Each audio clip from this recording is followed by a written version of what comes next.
Well, what's up one and all, my name is Bearson, and today I thought it would be fun to start a randomized run, one of my favorite editions in the Pokemon franchise, Pokemon Black.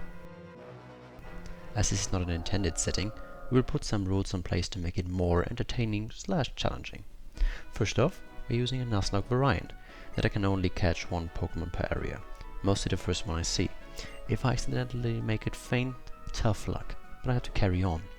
In addition, any Pokemon of mine that dies in battle, I will have to let go, as they'll be considered dead. For added immersion, every critter I get will get a name. As for the randomizer settings themselves, we'll go with randomized stats, abilities, types, so we could end up with a ghost type Squirtle for example, but types are kept intact for the following evolutions, which themselves remain unchanged, so Squirtle will evolve into Wartortle still. Starters are entirely randomized, so this should be an interesting experience, coupled with random movesets that do keep the typing in mind, best case. Trainer Pokemon will be shuffled, as well as the trainers, names and occupations. Can't wait to fight Joey for that bold badge. Wild Pokemon? Well, random, that's kind of the point. TMs and what Pokemon can learn them? Random. Since this generation of games, TMs have unlimited uses, so that should give me a lifeline when I end up in a particularly disadvantageous position during my travels. And the last two are randomized items in the field and faster on-screen text from the get-go. Ain't nobody got time, and this introduction is already long enough as is. So yeah, that's about it. Hope you enjoy. Without further ado, let's get this party started.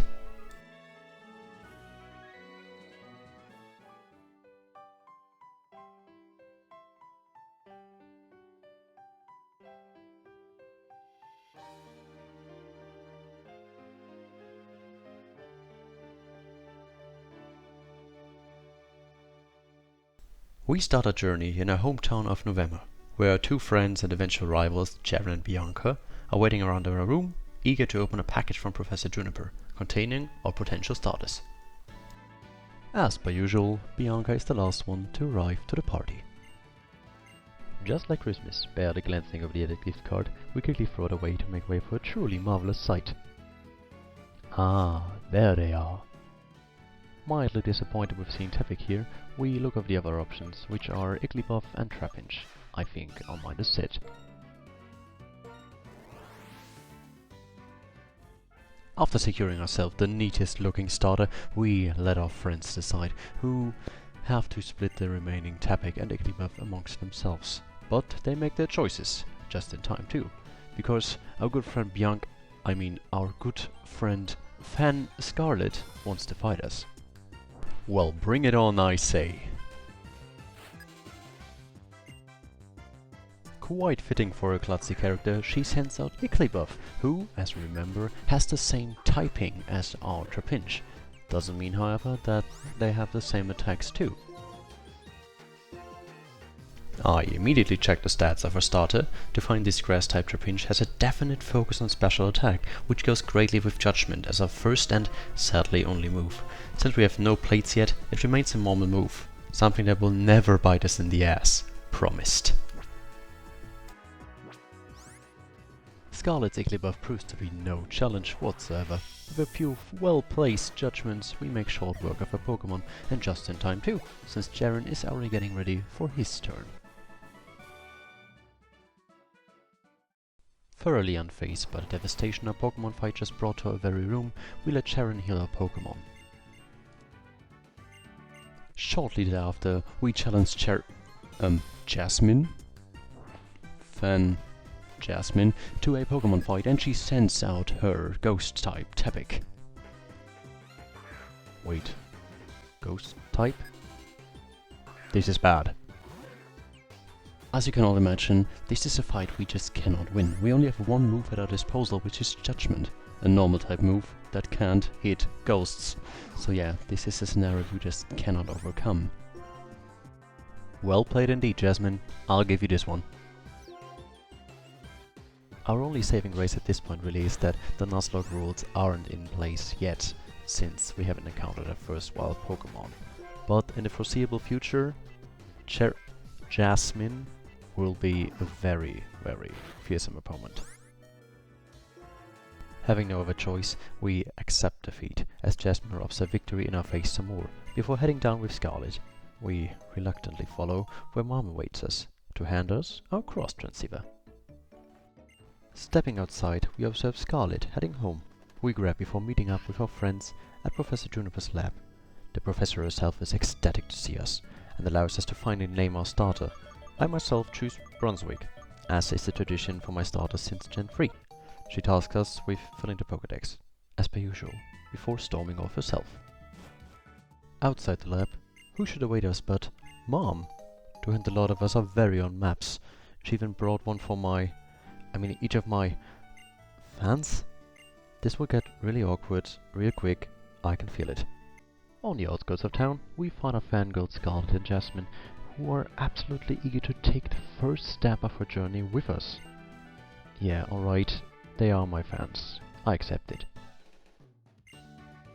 That put behind us, we finally enter round 1 to start the Nuzlocke run for real. A little further down the path, Professor Juniper awaits us once more to give the obligatory Pokemon catching tutorial. Thanks, but this isn't my first rodeo. Pass. Got places to be, randomized Pokemon to attain. She hands us her very first set of Pokeballs, and with that it's finally time to start the journey for real. The fangirl's gone, we take a first step, the Nuzlocke now fully in place. An encounter! And it's a Parasect. Well, great, I suppose. Problem is, said Parasect is apparently another ghost type. Remember how I said that Judgment is a normal type move? RNG does not favor me this time, it seems. Worse still, we cannot grind on the entire route, as all Pokemon encountered are unaffected by Judgment, going so far as a random Unpheasant even preventing us from escaping, and killing us prematurely. Short run. Fun. So we start a new save, this time making sure not only to pick a different starter, but to actually go with Tepig, who wasn't taunting us before, but protecting us from the bullshit to the left and right.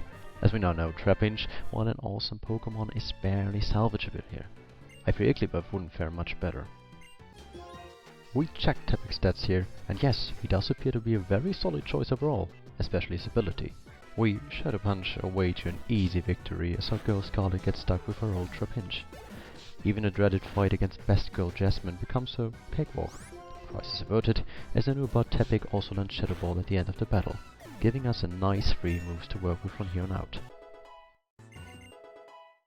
Furthermore, we spit on tradition and name our Tepig Gygus, before taking that fated first step once more.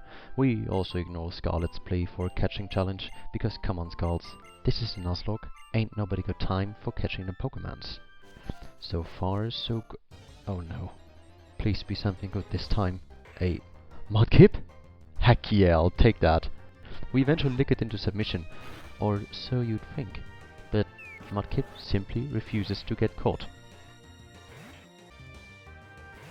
Left with no real option, we sadly have to make it faint, earning us not only a measly 12 XP, but the loss of a potential friend. Farewell Muds, you will be missed. Fs will be pressed for you. This, however, is anything but a down point in the journey. Quite the contrary, to be honest. We now know we can survive in this area, and grind some too. So after a short trip home to Mum, we do just that, eventually grinding our way to level 10, coming across all manners of interesting Pokemon we could have gotten instead of Mudkip. All the while Gygus is shaping up to be a splendid special attacking type Pokemon. Along the way to Accumula Town, we get a potion from a nice bystander, and finally reach the gate, where our biggest fans Jasmine and Scarlet are already waiting, to show off their growing collection. Yes, Scarlet, of course you won. I said I wasn't participating in your childish challenge. Not that I didn't try, mind you. Our reunion so rudely interrupted by Professor Juniper, insisting on a Skype conference call. We tell her we have her laundry in the oven to quickly be off and step into the town of Accumula. With this milestone reached, we end the first part of our randomized journey, in awe of what's yet to come, while reminiscing about the deadly nature of chance itself. We prepare for what's ahead, our Tepig at our side, but that's a story for another day. This was Bearson, wishing all a great day, and may the RNG be ever in your favor.